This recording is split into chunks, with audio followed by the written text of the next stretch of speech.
Welcome to the Elk Talk Podcast with Randy Newberg and Corey Jacobson.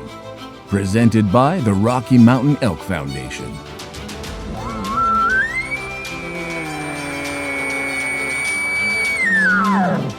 The goal is, what little you and I know about elk hunting, we share with people. I've got an elk bugle, it's like 120 yards away. What do I do? First off, the thought would never cross my mind when an elk's bugle 120 yards away to call anybody on a cell phone. All elk? All the time? Only elk? Only elk. Well, it's us having conversations, so we usually go down some rabbit holes, but If you hunt with Corey Jacobson, you will find the landscape is full of rabbit holes. We're just going to make this up as we go. and you look at it like, oh, that's a target-rich environment. But if you're trying to single one out, a solo target there is much easier to go into than a big group. We record everything, so there's no BSing, no lying, no faking it with us. Did we hit the record button? I forgot to hit the record button. If you want to know something about elk hunting, this probably isn't the podcast to listen to. Should we give them a list of all the other podcasts where they might learn something?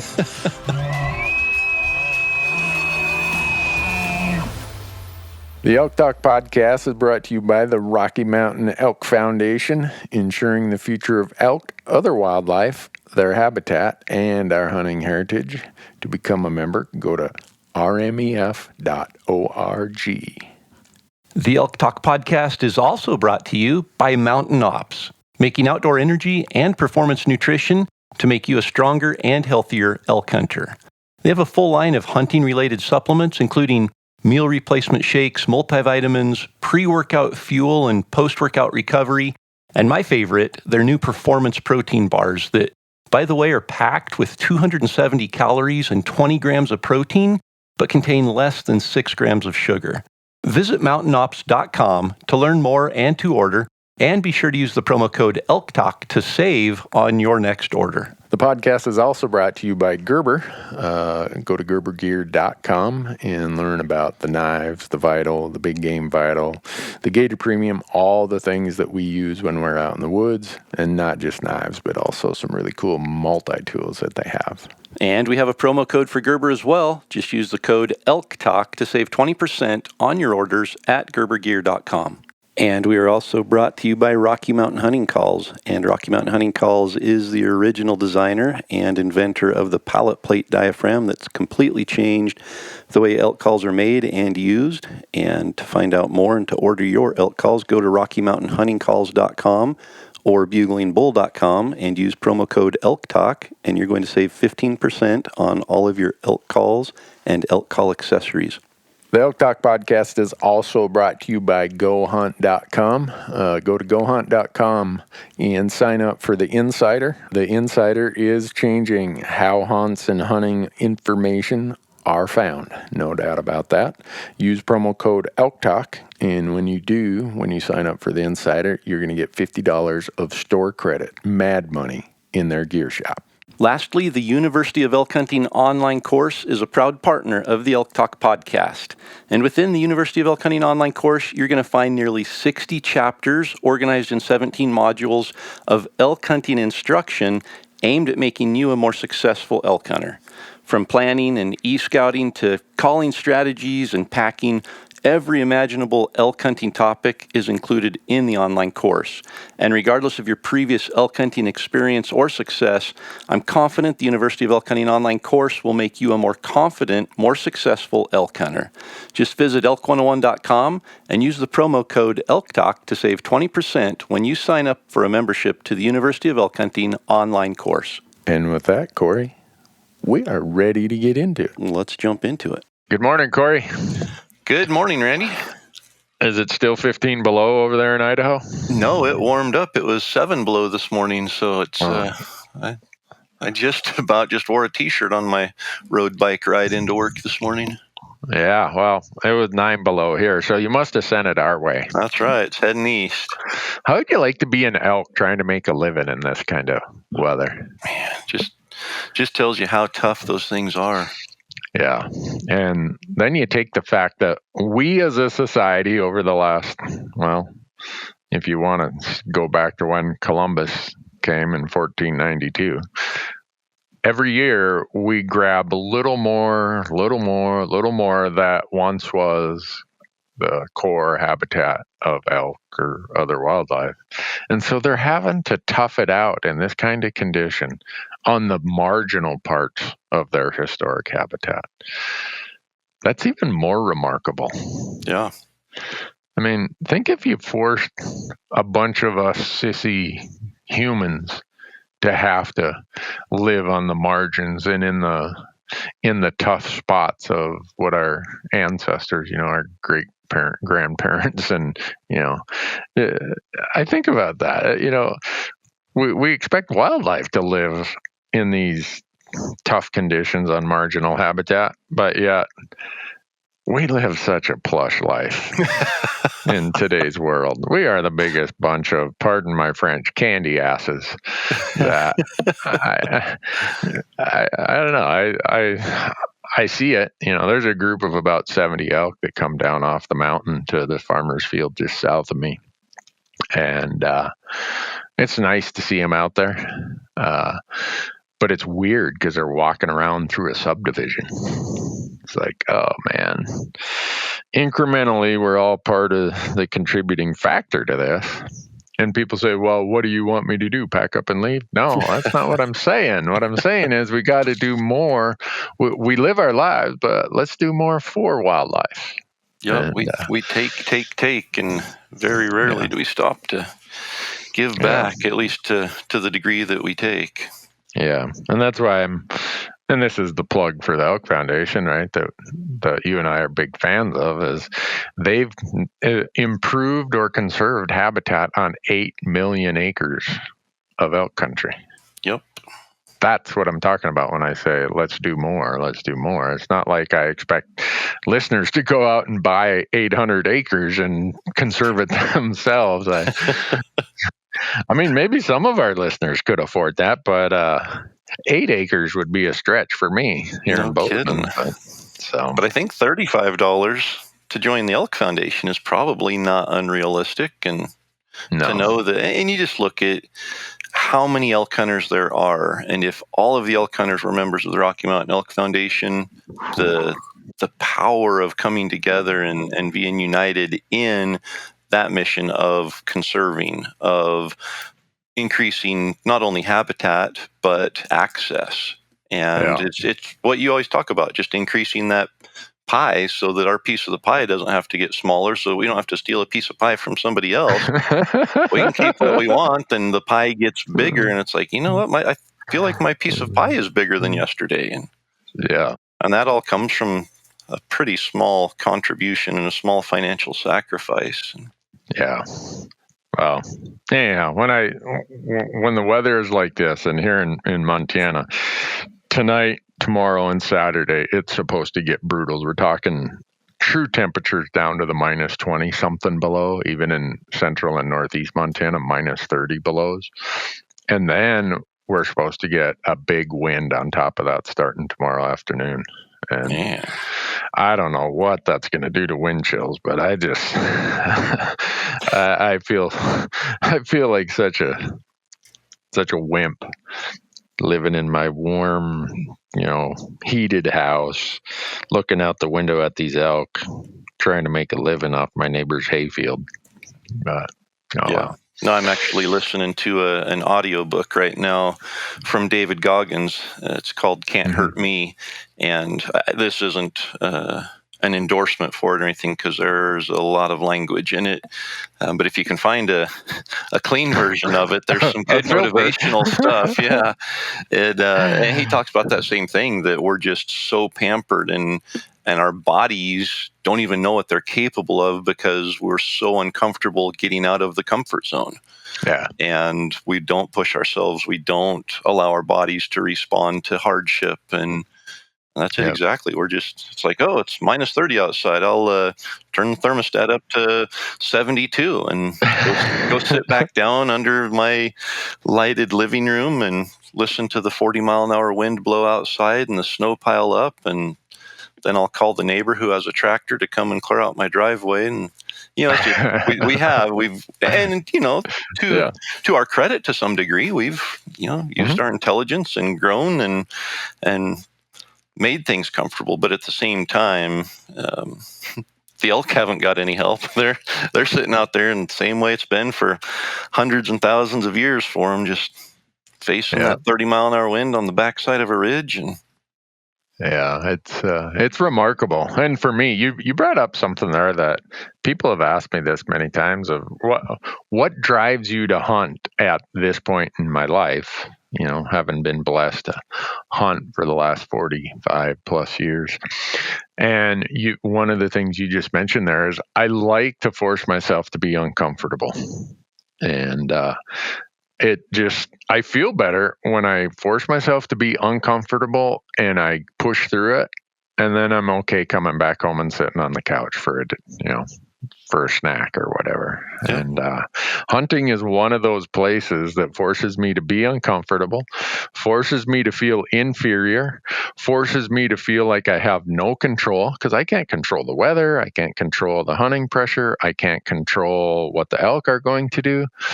And I think when you force yourself to be in conditions and situations where you're not the one who has control, it builds more knowledge, more determination, more character. And so one of the flip sides of that, I also probably 10, 15 years ago, started forcing myself in my mindset, my reading, what I consume and listen to be uncomfortable. I go and seek opinions that I know they're going to push me a little bit, where I want to send that person an email. Oh, that's a bunch of baloney. And I feel benefit from being pushed and being uncomfortable. In the moment that I'm uncomfortable, it's like, what am I doing here? How stupid am I? But once I get through it, I usually find some benefits that help me in the long term. So definitely. No, we're in the middle of... that has nothing to do with... Yes, it does. That's hunting right there. And I was just going to say, we're in the middle of editing up the episodes, the final few episodes for Destination Elk. And just this morning, before we jumped on the podcast, I was going through our backcountry rifle hunt where we took llamas. And it brought back a little bit of the memory, but we're climbing 3,000 vertical feet every day and then descending that back to camp. And we did that for 4 straight days. And I was just thinking, I can remember a little bit while we were there. And it was just, 3 months ago, and not that long ago. I can remember a little bit thinking, I don't know if I can keep doing this. This is steep and natural. But as I'm watching these episodes, I'm already planning the next trip in there. And it's like, you grow from it. Yeah, it's challenging and it's painful sometimes. But it's momentary. I mean, it really is. That pain, you grow from it. And when you challenge yourself mentally, physically, in any way, you're going to grow from it and you're going to become better. And the next time you go and do it, it's not going to seem as daunting. And, that's what David Goggins says in that book is just, hey, you've got to push your limits and then you're going to expand. And then you have to push your limits again. You can't ever get comfortable. And of course, he runs 200 and some miles without stopping, does, these ultra marathons. And he talks about, he went through Navy SEAL training. He went through BUDS 3 times.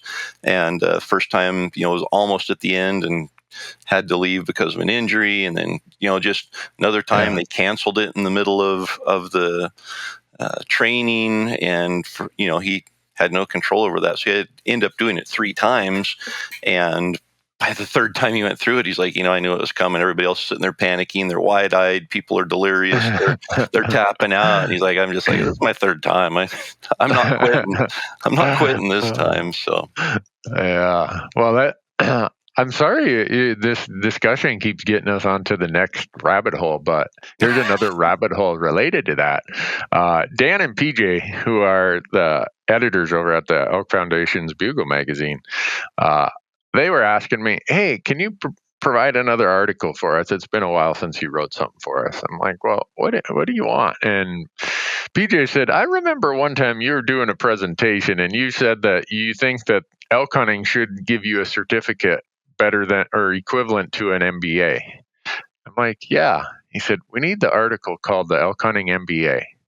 And the point of it is, and I tell this to so many people about, Randy, because I get the question often, you've built and sold and built and sold, some really successful businesses.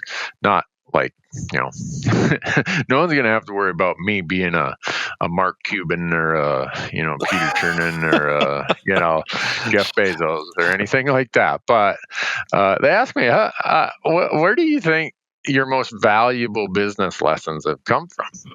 And when I tell them I think they came from hunting, they look at me like I've lost my mind. But in business, you and I both being self-employed for most of our adult lives, we know that in business, you are bringing information or information becomes available to you and you're making decisions quickly. You aren't spending 3 weeks analyzing every little thing. Well, that's a skill I learned in hunting. I'm out there.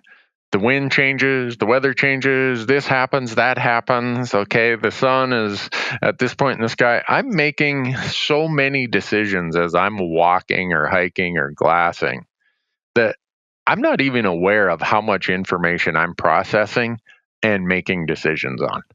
Totally. And that kind of decision process is so helpful in business.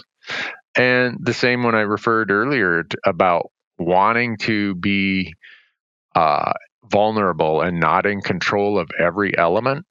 In the business world, I can't control what my competitor does. I can't control what the market, the overall market of where my business operates. I can't control that.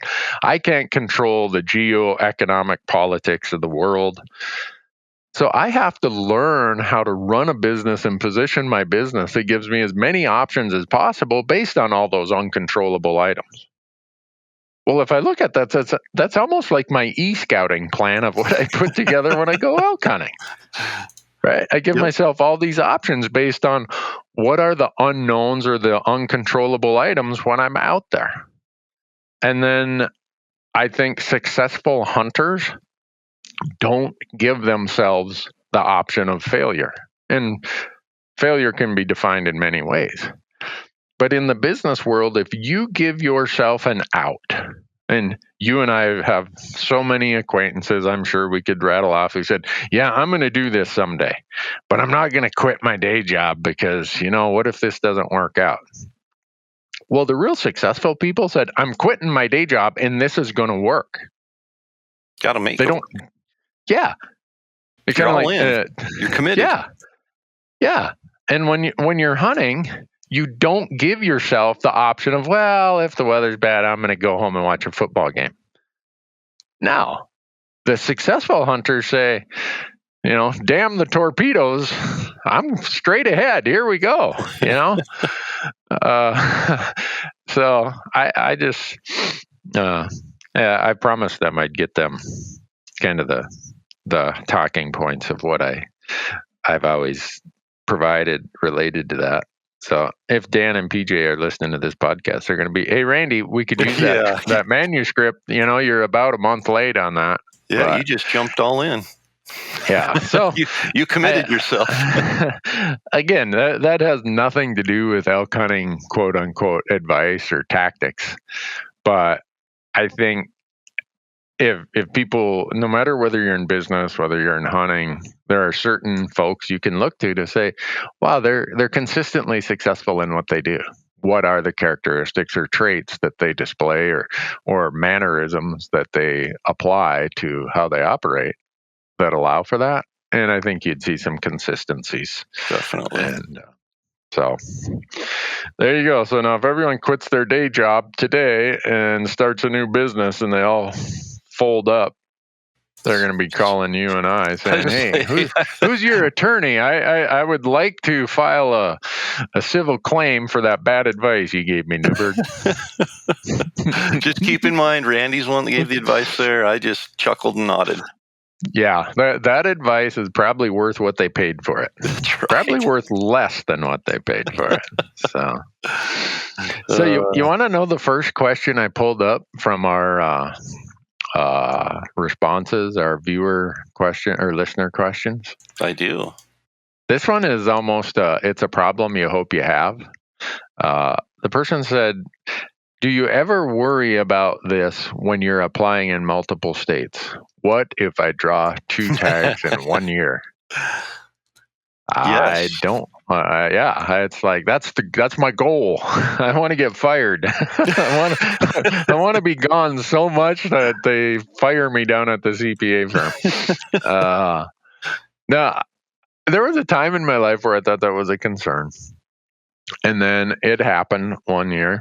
And I accommodated my calendar. And I know being self-employed, that gave me a whole lot more flexibility than if I worked as an employee. So I suspect my being self-employed in 2005 made this answer a whole lot easier. But not only was it 2 tags, it was 3. Ooh. I drew Unit 10 early rifle in Arizona. I drew Nevada elk, and my son drew the Missouri breaks in Montana. So we had to figure out how to fit 3 of those hunts in a season. Yeah. And today's my 32nd anniversary. And I will say that was the first time my wife realized that this person she married maybe didn't lay all of his cards on the table during the discussion of what our married life would be like. Because I only laid down maybe the 3 of clubs and said, yeah, I hunt quite a bit. And she knew that. But 2005 was almost me laying down the straight flush here of, hey, darling, this is what it's going to be like. So I think it was a bigger challenge for me trying to balance fairness with my family than it was worried about fairness with my partners at the CPA firm. Yeah. So I know that question struck me as one to throw out there. I think if listeners have had the same problem. Yeah, and I think we all have a problem, at least in theory there. And for me, it is I don't ever want to draw an Arizona tag and a Nevada tag on the same year. So if I'm to that point where I know I'm going to draw an Arizona tag, I'm not going to apply for one of those other coveted tags just because I want the time to dedicate to a big hunt like that. If I'm applying for a Wyoming general tag and a Montana non-resident combo license and, a luck of the draw, throw my name in the hat in an Idaho draw and happen to draw all 3 of them, I'll make it work. But as soon as I know I'm ready to draw, I've got 17 points in Colorado and 12 or 13 in Arizona, I'm not going to draw those 2 hunts on the same year because I want the time to do it right on each of them. So. Well, in my defense, this was back in the day before you could just buy a point in Arizona. So I drew Nevada. I found that out in May. And at that time, Arizona's elk draw was still in early June. So I called my buddy Jerry Pritchard and say, hey, Jerry, your family lives in Williams, Arizona. You're a fanatic of Arizona elk hunting. Where should I apply? Please confirm my thought here. I'm thinking I should apply for one of these early rifle tags because I'll never draw. And if I draw a second tag, I could be divorced and I could lose my partners at the CPA firm. He's like, Unit 10 early rifle, you'll never draw. Jackpot. That was the curse. When he said, you will never draw, it's like, Jerry, I've known you all my life. I should have known better that you just blew up my plan of saving my marriage. Well, then to add that, come July, when the Montana draw results come out, my son, the first year he applies for the Missouri Breaks rifle tag, draws that. I mean, this was just an alignment of the planets that you just never expect to happen. So it wasn't like I wanted to have it that way, because I would have preferred to just had one of those hunts in a year and really given it, like you said, the effort. that it deserved. I mean, I gave it a great effort, but I did feel super distracted. But Yeah, and you don't ever turn back an Arizona tag when you draw it. So no, especially early rifle the last week of September in Unit 10. You would never, and back in the day, they didn't have a way where you could turn a tag back. I could have turned my Nevada tag back in, but I knew how hard it was to draw in Nevada. So I was like, I'll make this work. Yep. Which gets to the next question that somebody has, and it's about points only. Back in the day, we couldn't do points only in a lot of these states. And he says, I've been hearing all this information about point creep lately, and I've heard you and others talk about ways to possibly eliminate or slow point creep. Do you think it would help if states made applicants actually apply for a hunt and not be able to do the point only purchase? I think that'd be really interesting. Yeah. Are you in or are you out? You know? So if you apply, you have to apply for a hunt with your points. Yep. And you could apply for the hardest to draw hunt in the world to build points, but you still have to apply. So everybody that's in the game is in the pool, at least. Yep. Yeah. Yeah. Kind of like, well, I mean, Idaho, you guys don't have a point system, so there's none of this points only crap. Yeah. New Mexico doesn't have a point system. So you're either in or you're out. And I'm trying to think of what other states don't allow you to do points only. I think anymore, all the states that have a point system allow you to just buy a point. If my memory serves me well. Yeah, Montana, Wyoming, Oregon. I don't know about Washington. I haven't. Yeah, Colorado. Put a lot of time in there. Arizona, Utah, Nevada.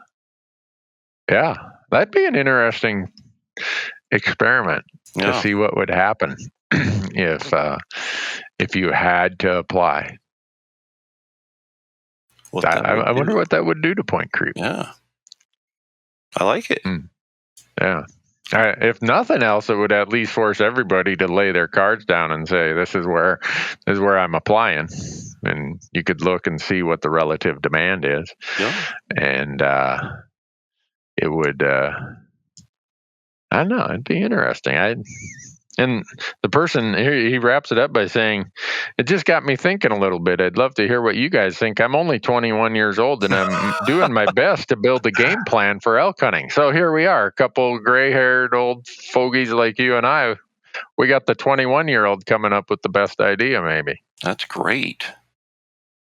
Tell him to take it to fish and game agencies and present it. Yeah.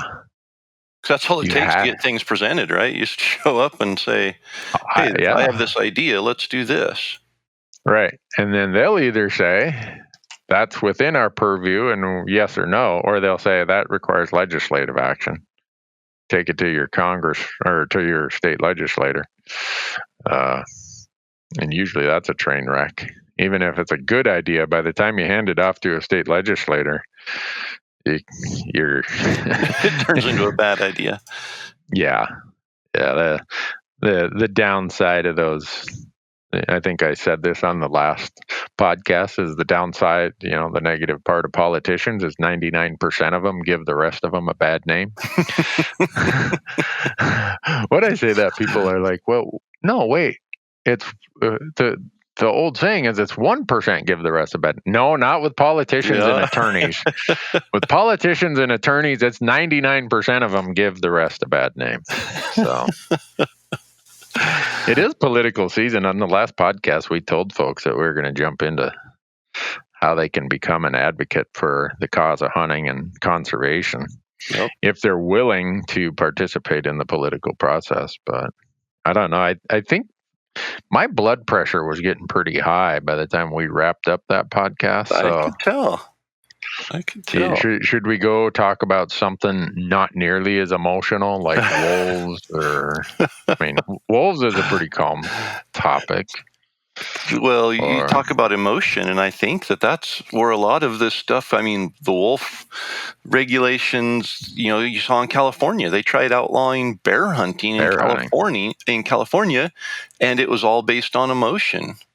Yeah. The quote that I read was, what did they say? It was the legislation presented under the guise of inhumane, slaughtered for sport, and needless and unnecessary death was what they put in the bill to ban hunting. I mean, that's emotion. Emotion can't be allowed to dictate wildlife management or any regulation setting. It needs to be based on fact. Yeah, that would be nice. But politics is the process of picking winners and losers and making sure you're the winner. Yep. Someone asked me, well, sounds fair to me. Yeah. And I tell people, political donations are your insurance premiums to make sure that you end up on the winning side, not the losing side. Yep.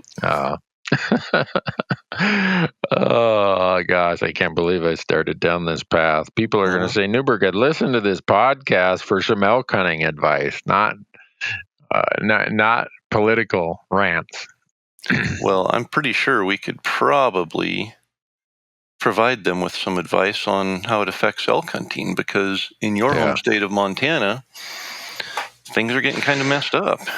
Yeah, and I would say in the last 2 weeks, the majority of comments we've got from listeners are, hey, what's going on with this Montana bill? They're going to take 60% of the non-resident tags? What's the deal? And there are multiple inquiries on the Elk Talk Podcast Contact Us page. And that's how we get them. They go to the elktalkpodcast.com. Is that right? Yep. elktalkpodcast.com, click the contact button and send us an email. Yeah, and so a ton of them right now, I mean a lot of them, are related to this bill. It's Senate Bill 143 in Montana. And simultaneous to this, the California bill you talk about, to outlaw bear hunting because supposedly it's a waste of meat and everything else. The bill sponsor didn't realize that in California, you're required, and most people do, eat the bear. So it would help if they did a little bit of research before people come forward with this stuff. But to this bill, Senate Bill 143, our platforms, I mean, you and I have talked about it. So many people shared this information that it got a groundswell of activity where some of the senators on this committee, depends on who you believe, one guy said, this weekend I got 4,000 emails. Well, if you can't stand the heat, get the hell out of the kitchen, pal. I didn't realize that when you got voted in to be an elected official that you were somehow now off limits. No one's supposed to contact you. And then the other guy, he writes to his hometown newspaper, I got 7,000 emails on this bill. I'm fed up with this. Wow. But would that, maybe the light bulb should go on that this is a really bad bill then? No. What do both those guys say? I'm voting for it anyhow. Really? Oh. Yeah.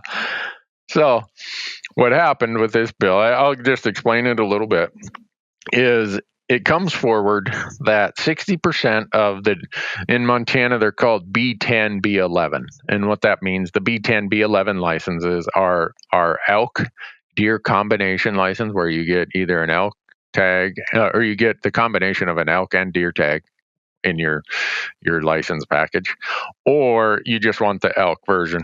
There's also a deer version, the deer only version. So in that process, the sponsor comes forth with this bill that says we want 60% of these tags to go to non-residents who use the service of an outfitter.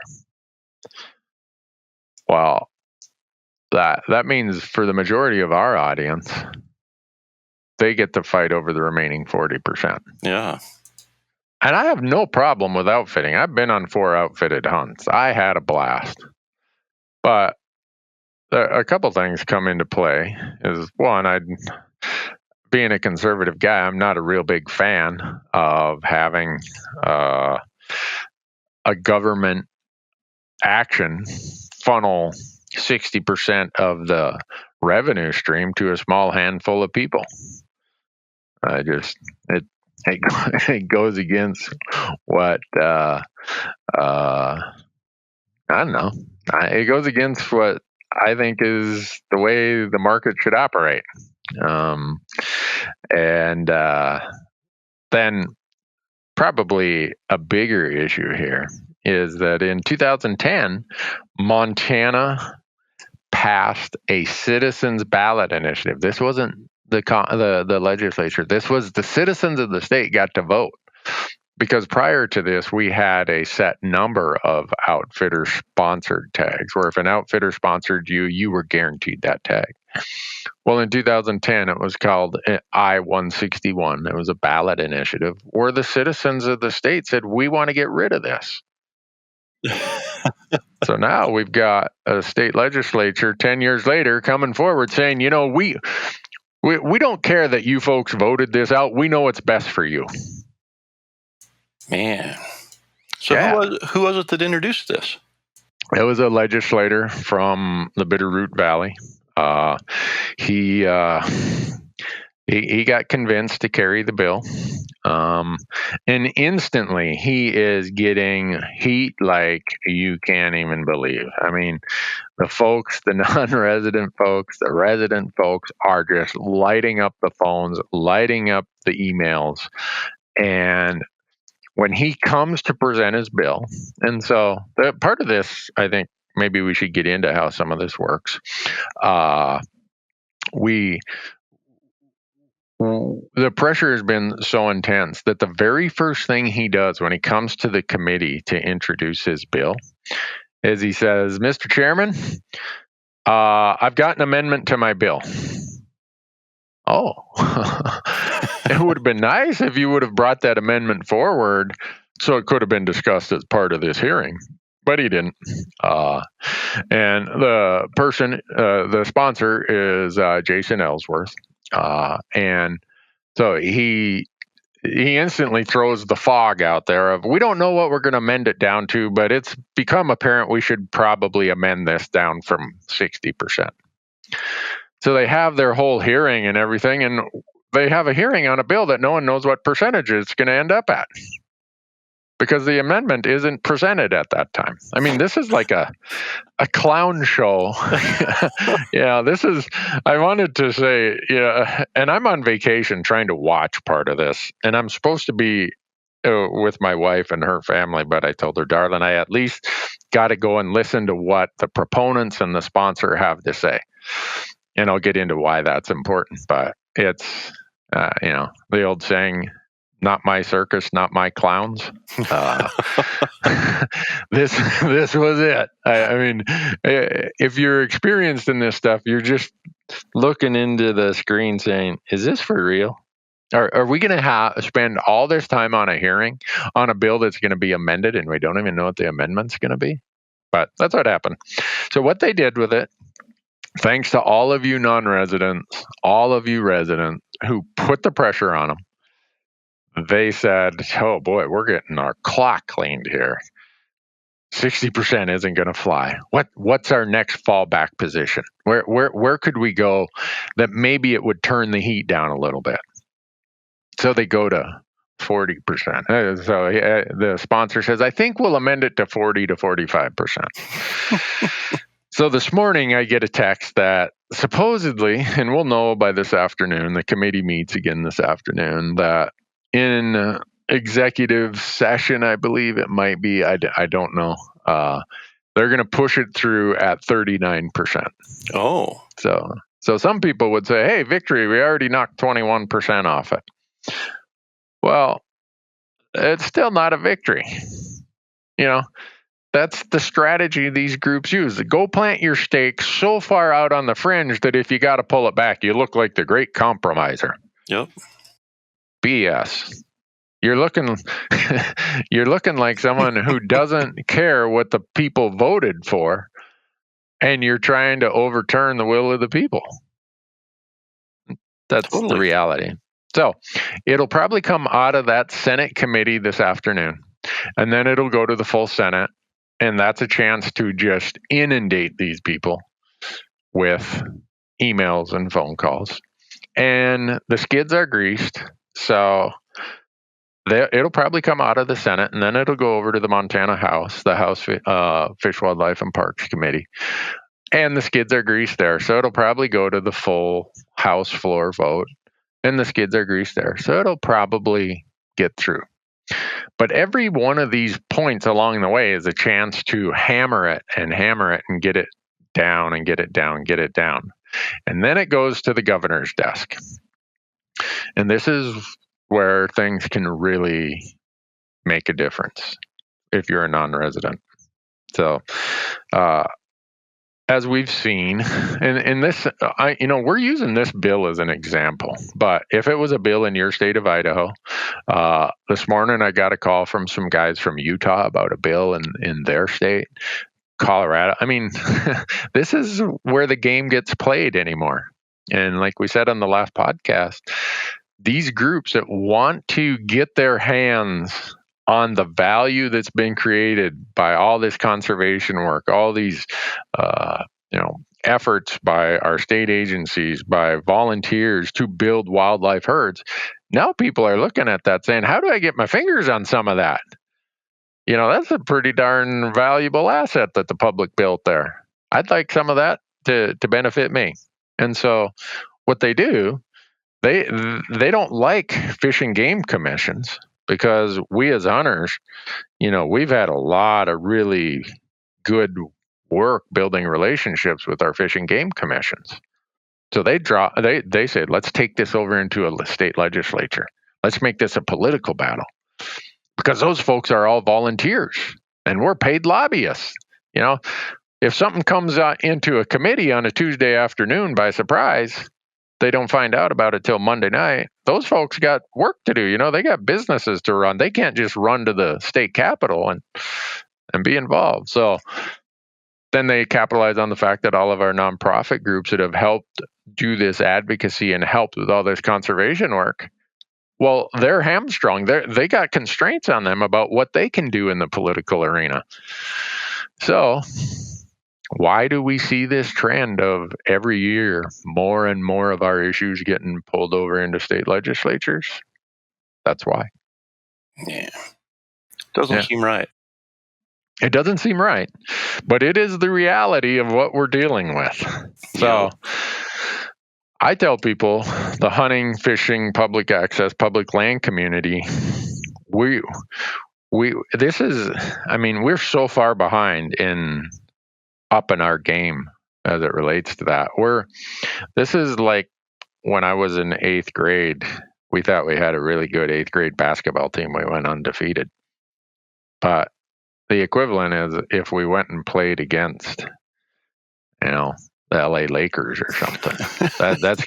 That's how bad the scales of qualification is right now. But what we do have is the power and voice of the people, and the ability to communicate to them, where they get 7,000 emails against something and they get 12 people in favor of something. Yep. But it sounds like even that they can still ignore it. Yeah, they can. But you do that enough, and pretty soon you find yourself without a job or without an elected position. So this is a long game. I mean, this is not one bill or one session. What we are seeing and people are becoming more and more aware of is a trend, a change in the landscape of how we need to prepare to be the effective voice for the cause of wild places and wild things. So my point of all this is, as much as we all hate politics, as much as a general rule, hunters, anglers, trappers, whoever it is, we're kind of loners. We don't want to share our spots. We we might have one close person that we go and hunt with. Well, guess what? We're going to have to become more of a collaborative group of people, because if we're just, saying, leave me alone, I don't want to be bothered by this, someday we're going to wake up and it's not going to be there for us. Yep. You'll get your wish. Yeah. Not bothered by it. Yeah. So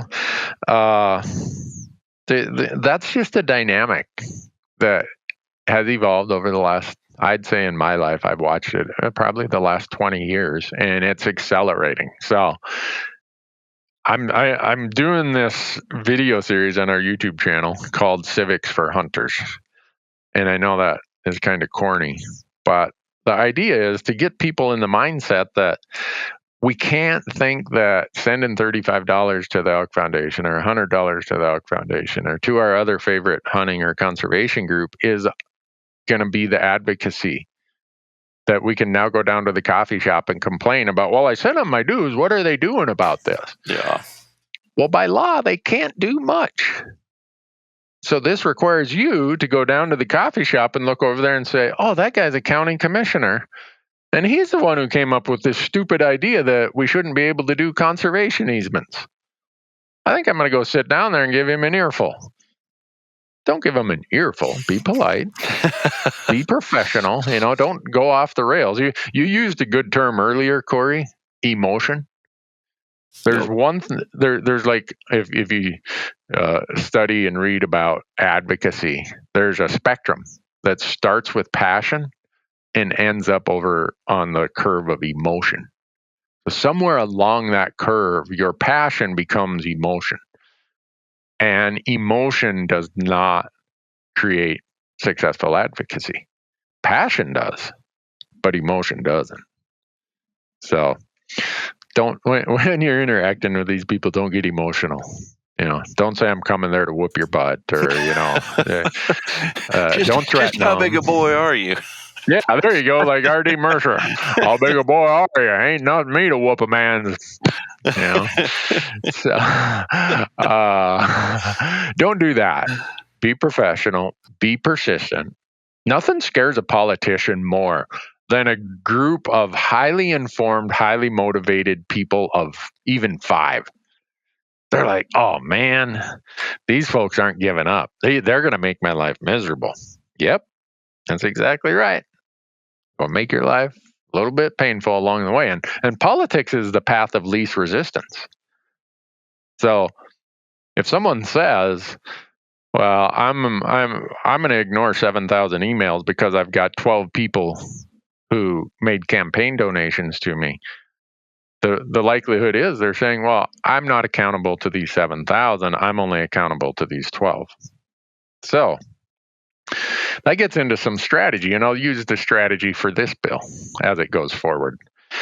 Non-residents, as a general rule, can be disregarded by legislators, but they don't get disregarded by small businesses, by chambers of commerce, stuff like that.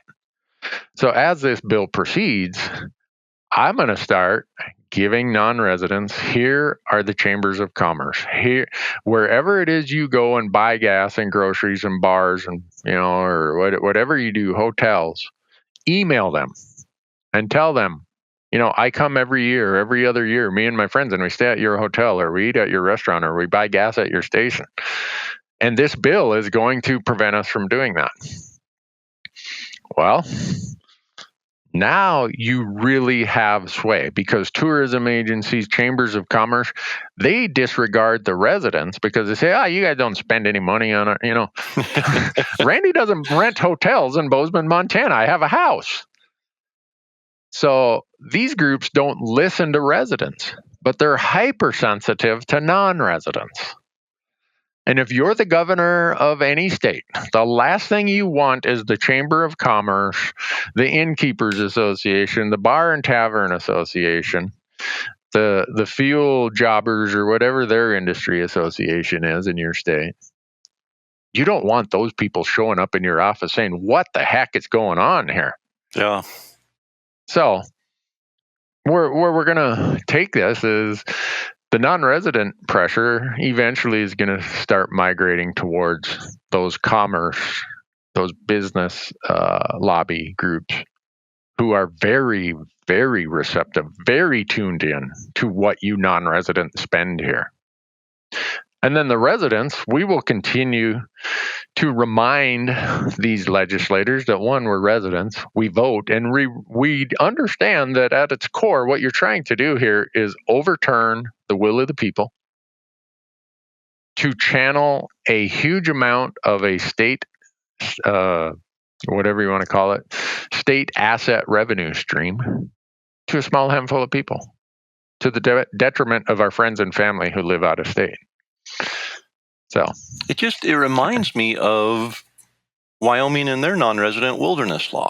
It's just it doesn't make sense. It only benefits a very small group at a much larger sacrifice by the other group, and it's man, it just doesn't seem right. It doesn't. But if you look at how we get to those places, how they happen is certain groups say, let's find a way, let's make us a winner, and other people are losers. That's if you only take one thing from this podcast or this part of the discussion of the podcast, it's to understand that when it comes to, we'll use elk hunting in this case, it's resident and non-resident. It's a big revenue stream that hunting creates. And so the idea of politics is, how do I split this out into its little pieces where I can channel it my direction so I'm the winner, and I don't really care who the losers are. That's their problem. They're not well connected. They don't have a lobbyist up here in the state capitol building shaking hands and buying fancy dinners and drinks. They're just a working stiff. They're the basket of deplorables out there. I mean, I don't want to get overboard on the politics, but that's really what the Montana bill is saying. There are 60% of us who aren't accustomed to standing in line, and we don't want to be standing in line. And all you deplorables, you're that other 40% over there. Hell with you. You get to go stand in line, and maybe you get to hunt here every 5 or 6 years. At its absolute basic premise, that's what it is. So is this something like the legislator who introduced it? Is it landowners that come to him that, I mean, who's really behind it? Who's it benefiting? Yes. Is it the outfitters board that came, and wants welfare? Subsidy. So if you, I pulled out one of my old economics books, and it says, a subsidy is a benefit given to an individual, business, or institution, usually by the government. What's a subsidy? Right? Sounds like welfare. There you go. Whatever you want to call it. So in this case, so earlier I said, the reason I asked my wife for a 1-hour pardon from her family gathering was the most important part for me in any legislation is I want to see what the sponsor says when he introduces the bill, he or she, and what the very first group of people who come as proponents to the bill, what they are supporting. Where are they pushing this? And then also, what did they fail to mention? Because the things they fail to mention, those are always their weakest spots, and they hope that goes silent. So you learn a lot about, to your question of where is the bill coming from, who's pushing it, and why. And the very first 2 witnesses to this bill were the chairman of the Montana Outfitter and Guide Association and their executive director. So if the very first 2 people to come and drive home the points of why this is such a great bill are from a certain industry, that's your key of who was given the pen to write the legislation. And then they backfilled that with a group called United Property Owners of Montana, which is a group that is funded heavily and represents the interest of a lot of non-resident wealthy landowners who are not accustomed to standing in line. I mean, if you can afford a $20 million, $30 million ranch in Montana, the odds are you don't go wait in line down at, Pop's Diner. That's the reality of the society we live in, is those with the means in all the other parts of our lives. Money will get you to the front of the line. And for people being financially successful, I'm all about it. That's what my CPA life was built around, is how do I help people exercise their property rights to make the most amount of money? So I'm all about people getting filthy rich. I don't have any problem with that. But I think we could all agree that the hunting space is a place where we've allocated opportunity based on who draws the tag. Yep. And stuff like that. So the first interest groups to stand up there in support of this bill was the outfitting industry, which, like they tell me many times, is, hey, we're not a conservation group. We're an industry lobby group. So don't be calling us when you need help on a conservation bill. That's not our job. We're here to represent this business, just like, the whoever it might be, I can't. The Contractors Association. They're the Contractor Association. They are there to represent the builders. Yeah, cool. I get that. So that's kind of the bare knuckles of it. The Outfitting Association is an industry lobby group, and they are there to represent the interest of their members. So don't get mad about that. Don't take it personal. It's just how the game is being laid out here. So to your question of who's pushing a bill like this, in this case, it's the Montana Outfitter and Guide Association representing their members, saying, hey, if we get this through, this is a pretty big deal for our clients. Okay, so our job as citizens is to be the resistance and not let there be a path of least resistance. And do we have a voice similar to the voice that the outfitters and guides have? I mean, not collectively. Not collectively. No, we. Some people would say, well, I gave my money to XYZ Hunting Group. Well, XYZ Hunting Group can't come and do a lot of lobbying on the stuff. They'll get in trouble. And if they do, the IRS gets a phone call. Hey, did you know that XYZ Hunting Group was here lobbying on this bill? And now all of a sudden they get examined by the IRS. So that's why these groups love to pull stuff over into the legislative arena, because to your point, we don't have a lot of consolidated, focused lobbying to counter that. But we do have the mass of people.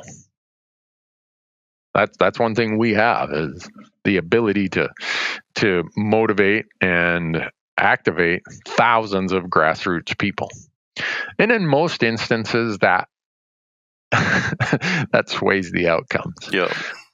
But it doesn't always. So that's why I'm saying you got to look at this as a long game. It isn't just one bill. Every year, every legislative session, this kind of stuff pops up, and it's going to pop up more and more and more. And remember, what was it, 4 years ago, when Representative Jason Chavez from Utah had his bill to sell a bunch of public land? Mm-hmm.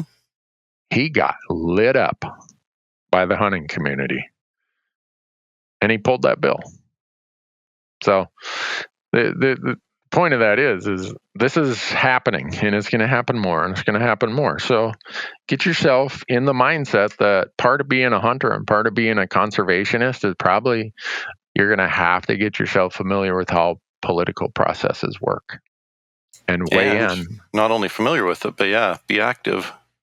Yeah. So it'll be interesting to see how this one shakes out. Already the fact that they backed down from 60 to, I guess it's going to be 39%. My emails are beeping, so I think it's people calling and texting saying, "Hey, Randy, here's the update." But so right there tells you how this stuff is how the pressure's coming to bear. Now, these groups are hoping, the groups supporting this are hoping that they don't end up in a conflict with the innkeepers and the Tavern and Bartenders Association and the Chambers of Commerce, because they know those groups actually have more sway than this group that sponsored this, was, given the pen. Because here's how it works. Before the legislative session starts in any state, the lobbyists are up there trying to find out who's a friendly, who will carry legislation for my industry group. And so they've usually made a lot of political contributions to this person and their friend, and they've helped them get elected. And so they say, hey, it's time to pay some of these political debts. Give us the pen. We want to write a bill that you're going to carry for us. And it's that simple. We're talking at the federal level or your state level. That's how it really works. That's at its most basic way. That's how it works. So you just need money. You just need money and become a friendly, and everything's good. So, and I'm always careful about making it sound almost defeatist, like, well, I don't have the money. How am I going to make a difference? I say it all the time. You and 4 or 5 of your friends scare the hell out of a politician if you show up and you're informed, you're motivated, and you're not giving up. If you're persistent, they're like, you know what? I'm going to have to deal with these people. I can't ignore them. That's exactly what we want. So don't anyone take from this the fact that you don't have a voice or the fact that you're going to be ineffective. One of the changing dynamics of this process is this bill right here was kind of the first experiment of what's going to be an evolving manner by which these types of topics get handled in the world of politics. Is they were not prepared for 7,000 emails. They were annoyed by 7,000 emails.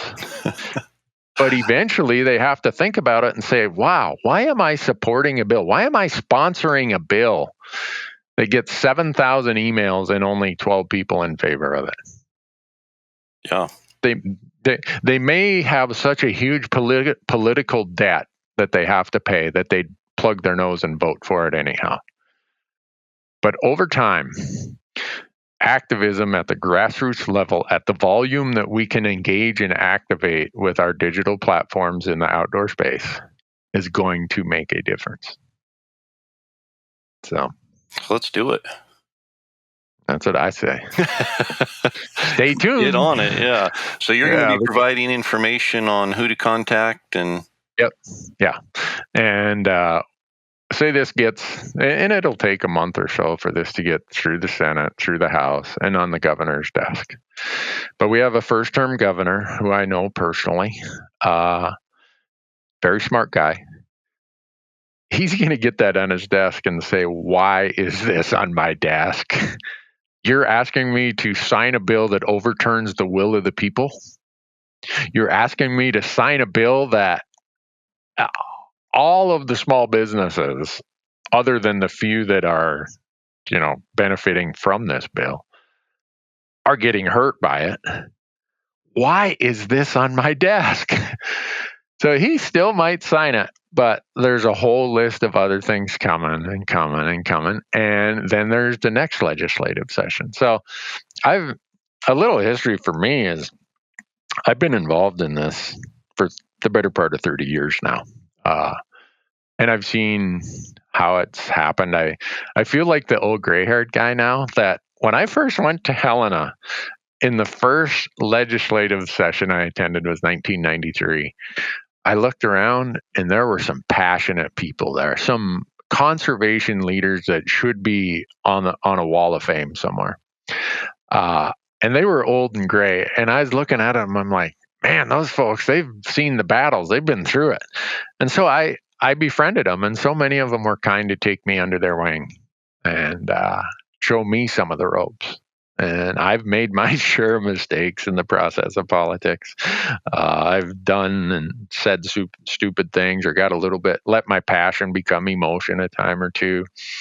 I've relied on certain people and thought I could trust them, only to find out that, man, they saw me as the guy who just fell off the turnip truck. Look at that Newberg guy. Look at that young guy there. But let's see if we can sucker him into this. And I walked into some traps. It's like, oh man, I really feel stupid now. But it was all part of the learning process.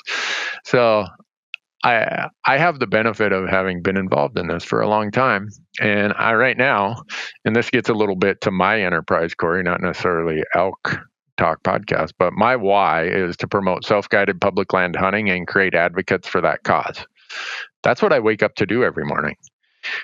So for 13 years, I've been trying to create advocates for the cause of self-guided public land hunting. And if you were to write a bill that went against everything that why stands for, it's Senate Bill 143. Oh. I mean, my why doesn't say anything about resident or non-resident or wealthy or non-wealthy, or it's just, you know what?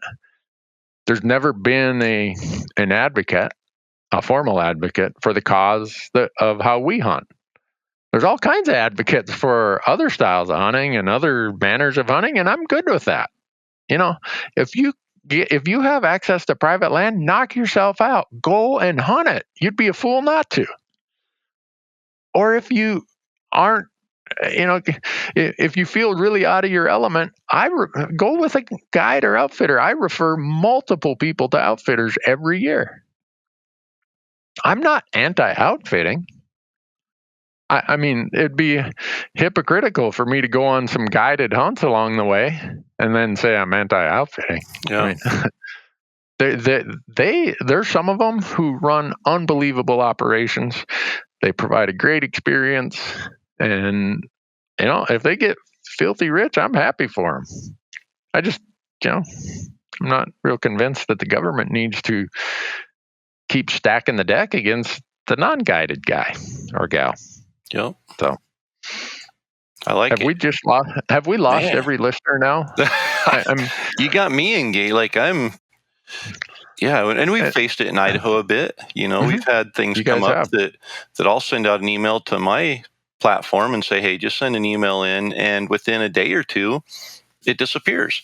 But the thing that concerns me is how they attach some of these bills to, as a writer, to something that needs to get passed. A budget bill. Yeah, and we've seen it here in Idaho where they basically hold the Fish and Game Department, who needs a budget increase to manage game appropriately. They hold that budget increase hostage until they, they put their little rider on there and say, okay, we'll give you this if you give my rich buddies and my friendlies an opportunity to jump to the front of the line. Yep. And that's what frustrates me. Yeah. And there's some obvious things to legislation like we're talking about here in Montana. They don't like it when you call it a subsidy. But in every way, shape, or form, that's what it is. So if you see that when they get up and give their presentation, not one person mentions subsidy, and as quick as an opponent gets up and says subsidy, it's hair on fire, keep calling it a subsidy. Yeah. Because that is what it is in this case, or whatever the bill might be. You can quickly identify where their weak spots are. Not a single person in this bill who supported it, who got up, because the proponents get to follow the sponsor. So here's kind of how it works, okay? Chairman calls a hearing, goes through each of the bills on the docket. Whatever bill is next, the sponsor gets up and says, I'm sponsoring this bill. It does this, and here's why. And they get more time to make their sales pitch, for lack of a better way of calling it. So he or she who sponsors the bill then sits down, and then all the proponents get to come up. And on this bill, there were so many, they said, keep your comments to 2 minutes. So they get to come up, and then when they're all done, the chairman of the committee says, all right, any opponents, come up, give your spiel. And you can submit written testimony. There's all kinds of ways you can engage in this. Sending emails, phone calls, all that stuff is a way to engage. But when you listen to what the proponents give in a bill, And not a single person in this bill mentioned that they were overturning the will of the people. Instantly, that's for those of us who've been in this game for a while, it's like that's their weakness. That's their flank that they don't want to have to protect. So where do we go? We're going after the weak flank. Yeah. So there's strategy and process to it. And it's taken me, I would say it took me 5 years to get over just being mad about it. That person is a jerk. Well, you know what? They're doing what they think is best for them. And the process of politics is, like I keep saying, how do I become a winner? And that's why in Montana, our legislature meets for 90 days every 2 years. The joke is, I wish they only met for 2 days every 90 years. Because there's 3,000, over 3,000 bills to be heard and either accepted or rejected over 90 days. Wow. I did not know that Montana was in such a bad state of affairs that we need 3,000 bills. And hundreds of those somehow affect hunting, fishing, public access, and conservation. Wow. And we're talking about Montana, but my point of all this is, I don't care where you live. If you live in Florida, if you live in Maine, Arizona, Colorado, Idaho, it doesn't matter. This same process is going on in your state. I can guarantee you it's going on in your state. So I think our job, the purpose of this podcast, is hopefully to give people some awareness that it's going on, give them some hope and some interest in, hey, I think I could make a difference. Because here's the other, if you look at kind of the hierarchy, it's almost like I wouldn't call it a team. I'd call it a hierarchy. I bet you just about every listener knows a city council member or a county commissioner or someone who is involved in their chamber of commerce. Right there are points of leverage for these kind of things where you can start making a difference. Because if you're a legislator and you introduce a bill and 5 county commissioners come and light you up, you're like, uh-oh, this was not a good idea. Who came up with this dumb bill? So don't feel that just because you think you're unconnected politically, you're probably way more connected politically than you realize you are. And, the old saying that 90% of politics is local. Yeah. There's a lot of truth to that. So you all have a vote. You all have emails. You all have phones. You all have ways to engage and be activated. Take advantage of it, because while you're busy making a living, these folks want you to be one of the basket of deplorables while they and their friends can get to the front of the line. That's wrong. I don't know how else to say it. Basket of deplorables. Yeah, all you self-guided folks, who apply in Montana, you folks, you're the unwashed masses. If you can't afford to get in line with us, well, too bad for you. Man. That's really what this says. Since when have we operated that way from a standpoint of how we allocate our wildlife resource? Yeah. So, well, it's scary to see that going on. And it's, and for me, the biggest hurdle I faced when I first started getting involved was, I don't know who to contact. I don't know the difference between a senator, a legislator. I don't know the difference between the House, the floor, the committees, all of those different things. And so I think just some basic education of who presents it, who votes on it, how can you kill it, who are the contacts. I mean, if that information's there, we've got an army of hunters who oppose it. I just think that most hunters are... they don't know where to start. and they don't know who to contact, and they feel helpless, and so they do nothing. So I think, what you're doing and what you've always done is so important, because, you sent out an email or a post on Instagram with the contact name of the person to get a hold of, for non-residents to get a hold of, to oppose this. And it was easy for me to draft a quick email and send to them. And I think if people realized how easy and how effective that is, more of them would do it for sure. Yeah. And, the reality of this bill is maybe we get it negotiated down to 20% or 25%. I don't know. Any bill like this, the principle of it, of taking all the deplorables and putting them in a little basket, and all the dudes who can afford, to buy big ranches. And this is just a little history.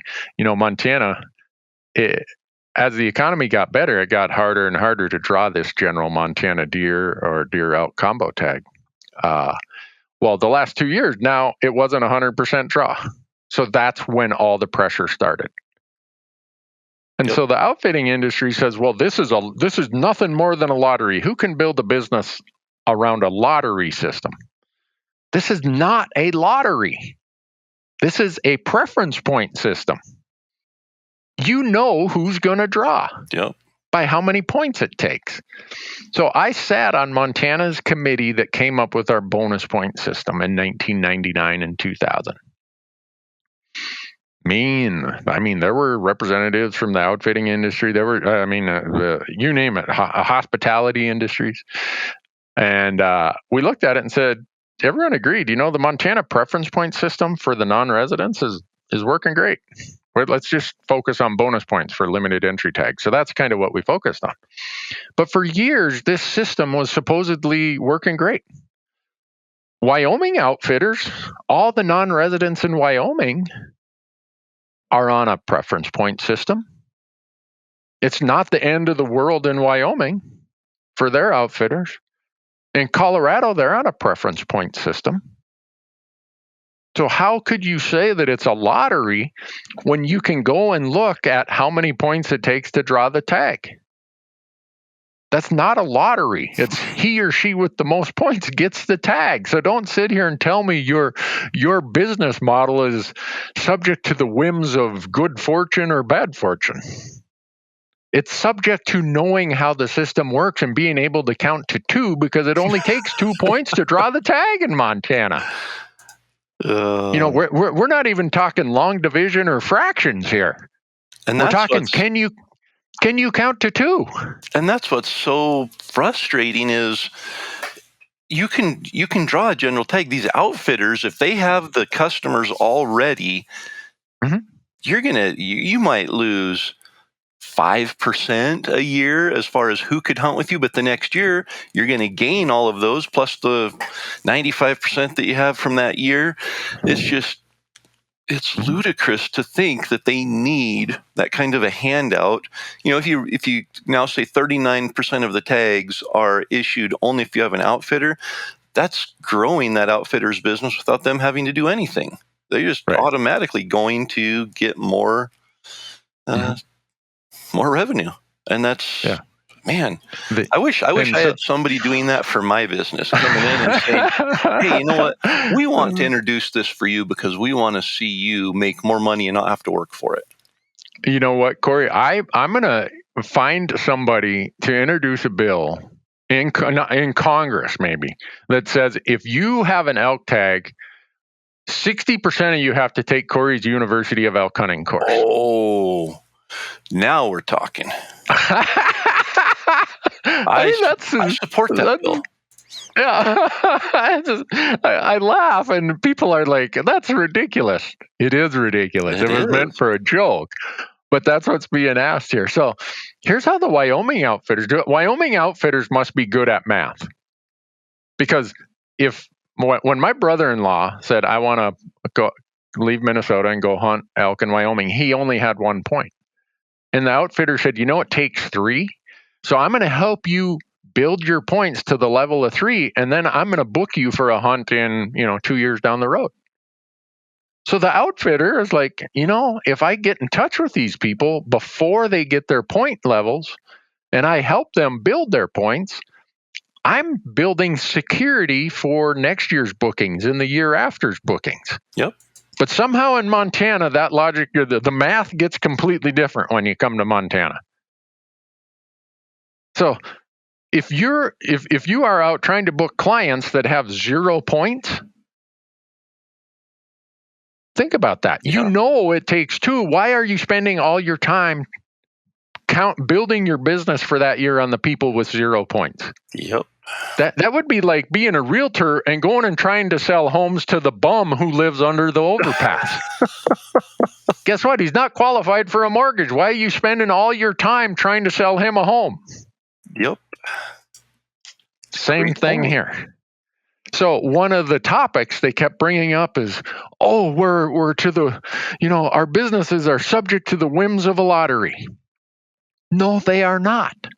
We have a preference point system intact because people said we need consistency and predictability.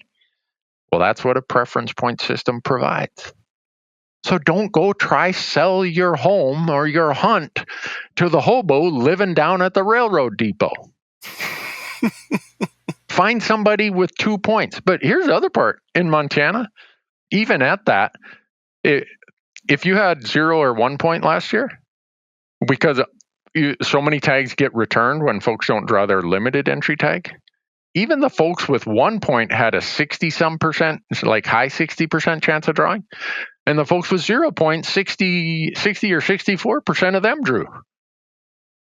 So it's like, really? You're going to try? I guess because I'm a CPA, I can consider myself maybe the Charlie Daniels of the spreadsheet here and math. Math hasn't been a real complicated issue for me, but I did not think counting to 2 was a kind of the hurdle between a successful business and an unsuccessful business. It shouldn't be. That's all they need to do is say, who's got 2 points? Those are the people we'll book this year. Yep. And if we need some fallbacks, we can go to the folks with 0 and 1 point, and 2/3 of them are going to draw. So, yeah. Man, I don't know that I've ever seen you get your hackles up quite like that. I've only had 1 cup of coffee this morning, Corey. And I want people to understand, this is not anti-outfitting. No, not I have so many friends in the outfitting space, and when I got home from vacation last week, I had 3 emails from followers saying, "Hey, this doesn't really this is new to me. Can you put me in touch with a good outfitter?" Yep, I know this person runs a great camp. Go see them, and they're usually booked up because they run a great camp. So this would be some fallback people. I refer dozens of people to outfitters every year, and I encourage people to go use an outfitter if you're not comfortable, because you and I both know there's a lot of logistics for the green person to come out and do what we do. Absolutely. And there's no stigma at all of saying, hey, I want to go with an outfitter the first few times to learn the ropes. Heck yeah. It's a great idea. So, yeah.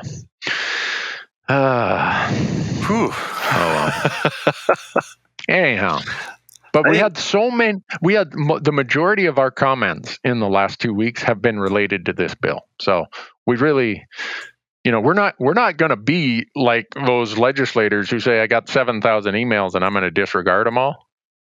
We got, quite a few dozen emails, and most of them were related to that. So we're listening to them, and we had to talk about it. Yep. On both in the specific sense and in the general sense. So very good. No, and there's, like you said, there's the bear one in California. It got shut down because how many people signed the petition there? 277,000 or something. Yeah. 27,000. 27,000 signed the petition. And now in Utah, there's a bill, HB 295. To ban big game baiting and the use of trail cameras. So, and I mean, there's some, even within the hunting community, I think you're going to get a divide between using bait for big game hunting. And people are going to say, you know what? Yeah, you don't need to bait for deer and elk, but bear, yeah, maybe you do. And some people are going to say you don't need to bait at all. And some people are going to say, use bait for everything. I think what's important to understand here is how easy it is for somebody who disagrees with us to go and introduce a bill that could take all of that away from us. Yeah. I mean, in Montana, we have a bill now to add 9 days, I think it is, to our season for muzzleloaders. Right now, you can use a muzzleloader for 5 weeks, but they want a specific muzzleloader only season. And I have nothing. I own a muzzleloader, but you go to the sponsor and say, where's the pressure coming from that we haven't killed enough elk in the 6 weeks of archery and the 5 weeks of rifle, and then the shoulder seasons for, I don't know, I think there's about 3 days out of the season. In Montana, the regulations, they should just say which days you can't kill a cow elk. Yeah. Rather than which days are open, because we can kill cow elk more than 6 months out of the year. But my point is, here comes a bill that should have went through the commission. The commission understands all this stuff of how this fits into the elk management plan. Where do we have, damage complaints, or where do we have harvest levels that are shrinking, which means maybe we have a problem with our elk herd. So that should have been a bill that went before, or not even a bill, should have been an action requested of our Fish, Wildlife, and Parks Commission. Yep. But what do? They're like, well, we'll get our clock cleaned over there. We don't want to get our teeth handed to us. Let's take it to this friendly legislator we have. And what happens now? We've got hunters pitted against hunters, which to the bill you referred to, I think, was it Utah? Mm-hmm. That's another bad outcome. Is they love using this legislative process to pit hunters against hunters. Yep. And this muzzleloader bill in Montana is just another example of that. It's like, kill this bill. If it's got merit, run it over to the commission. But that doesn't get there. I'm going to come home. It's my anniversary, and my wife's going to give me a big hug, and she's going to say, man, you feel really tense today. And then she's going to go get you a bowl of ice cream and a root beer, right? A root beer, yeah. And I'm going to sit on the couch. I'll have a smile like a ripple on a slop pail, man. I'll be walking around tomorrow with a chocolate dot on the end of my nose from me licking the chocolate out of the bowl. And to get she's got these deep bowls, and to get all of the chocolate out of there, I got to push my face in further, and my nose always hits the bottom, and I end up with a chocolate dot on the end of my nose. And she sometimes doesn't even tell me about it. I'm walking around town with a brown dot on the end of my nose.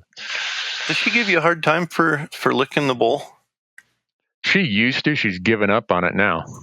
See, my wife still gives me a hard time. I do the same thing. I'm like, if I'm going to eat ice cream, I'm going to get every last drop of it. Darn right. Yeah. So I'm glad to hear you do it. And I'm glad to hear that your wife has quit giving you a hard time. That gives me hope. Yeah. I'll keep doing it. Corey, we have kept people for an hour and 20-some minutes listening to me jump up and down, talk about politics. I apologize. And that Larry the Cable Guy? Oh, I apologize. I think it's important. I think it really is from an educational standpoint. I hope that the listeners see the value, and I hope that they feel empowered and motivated to be a part of shutting these things down when they need to be shut down. Yeah, that's the takeaway I want people to go to is, you know what? It's going to require over your future years understanding how the process works. And my job is to help people know how the process works. But it also is going to take you to make a phone call, send an email, maybe talk to somebody you know who's influential in your community or in your state. And you're doing it for the betterment of wild places and wild things and those who will come after us. Yeah. So those who will not come after us in the sense of attack us, but those who will follow in our footsteps. So that's the takeaway. All that hour and 20 minutes we just summarized in 2 sentences. And that's Dang. I've never seen you worked up like that. So it's. Oh, you've never seen me in Helena then? Yeah. Yeah. When this bill goes over to the House, me and a camera guy, we're going to the hearing because part of our series of Civics for Hunters. I'm going to go there and say, this is what you do, folks. This is how you get prepared. You stand up.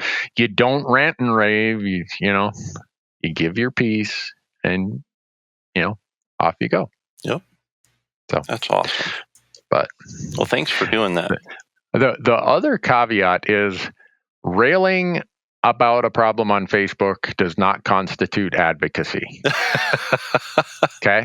You just upset a lot of people. Yeah. Cross that off your list as being an effective form of advocacy. Okay? Making a post and say, hey, share this for the awareness part is helpful. But to get out there and argue and try to change somebody's mind on Facebook, have you ever seen anyone's mind be changed on a Facebook argument? Nope. And I tell my own kids all the time, don't argue with your mom and dad. You've never once convinced us to change our mind when we tell you that you need to do something. If we have a discussion, yes, we're open-minded. But if we say, hey, it's your turn to do the dishes, you need to do the dishes, don't argue that your sister didn't do them last week or that it's not fair or anything. It's your responsibility. You go and do it. And arguing with us has never changed the outcome. And I tell my basketball players the same thing. Don't even say a thing to the ref. In all my years of playing basketball, in coaching basketball, I have never once seen a ref change a call that he made because we argued with it. They might come up after the game and say, you know what, you were right on that one. But they aren't going to change it in the middle of the game. And especially if we're up by 20 or down by 20, don't say a word to the ref. Their decision is not going to change the outcome of that game. So don't say it. Yeah. Well, Corey, before I find another rabbit hole to crawl down, let's let them go, huh? Let's do it. And we will be back talking about elk-specific topics in the next one. I know we've got some application deadlines that are coming up in the next few weeks. So we've got more good stuff that might be more focused on elk specifically. Yeah. Well, thanks for being here, folks. Really appreciate it. Thanks, Corey. Yep, we'll catch you on the next one.